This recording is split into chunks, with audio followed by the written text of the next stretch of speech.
Françaises, Français, mes chers compatriotes. Depuis l'attaque brutale lancée par le président Poutine contre l'Ukraine le 24 février, les forces russes bombardent Kiev, assiègent les villes les plus importantes du pays. Des centaines de civils ukrainiens ont d'ores et déjà été tués. Des femmes et des enfants ont été tués encore ce jour. Les jours qui viennent seront vraisemblablement de plus en plus durs. Des centaines de milliers de réfugiés fuient vers la Moldavie, la Pologne, la Roumanie, la Hongrie, la Slovaquie et progressivement le reste de l'Europe. Dans cette épreuve sans précédent, depuis nombre de décennies, nous nous tenons aux côtés de l'Ukraine. Je salue ce soir le courage du peuple ukrainien qui résiste sous le feu des armes. Et en votre nom, j'adresse au président Volodymyr Zelensky le soutien fraternel de la France. Il est aujourd'hui à la tête de son peuple si courageux, le visage de l'honneur, de la liberté, de la bravoure. Ni la France, ni l'Europe, ni l'Ukraine, ni l'Alliance atlantique n'ont voulu cette guerre.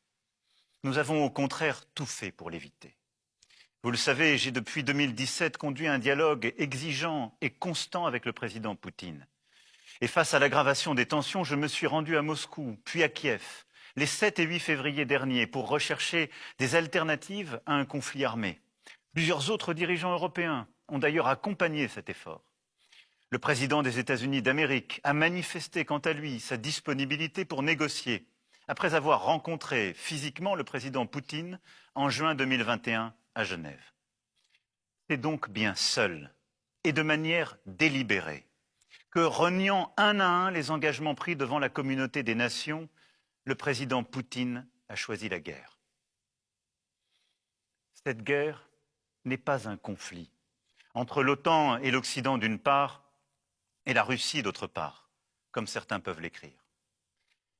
Il n'y a pas de troupes ni de bases de l'OTAN en Ukraine. Ce sont des mensonges. La Russie n'est pas agressée, elle est l'agresseur. Cette guerre est encore moins, comme une propagande insoutenable voudrait le faire penser, une lutte contre le nazisme, c'est un mensonge. Une insulte à l'histoire de la Russie et de l'Ukraine, à la mémoire de nos aînés qui ont combattu côte à côte contre le nazisme. Les dirigeants russes s'en prennent à la mémoire de la Shoah en Ukraine, comme ils s'en prennent en Russie à la mémoire des crimes du stalinisme. Cette guerre est le fruit d'un esprit de revanche, nourri d'une lecture révisionniste de l'histoire de l'Europe, qui voudrait la renvoyer aux heures les plus sombres des empires, des invasions, des exterminations. À cette violation flagrante de l'intégrité du territoire et de la souveraineté d'un pays européen, la France et l'Europe ont répondu immédiatement, unanimement, fermement. Nous l'avons fait en étroite coordination avec les Britanniques, les Canadiens, les Américains, les Japonais et tant d'autres pays. D'abord, en soutenant le peuple ukrainien, par des convois humanitaires, ainsi que par la livraison de matériel et d'équipements pour se défendre. Ensuite, en agissant avec les autres nations pour que les dirigeants russes entendent que le choix de la guerre mettrait leur pays au banc des peuples et de l'histoire. Une résolution a été votée au Conseil de sécurité des Nations Unies sur les violations du droit international commises par Moscou. Et cet après-midi même, l'Assemblée générale des Nations unies a condamné par un vote écrasant cette agression. La communauté internationale a ainsi montré son unité.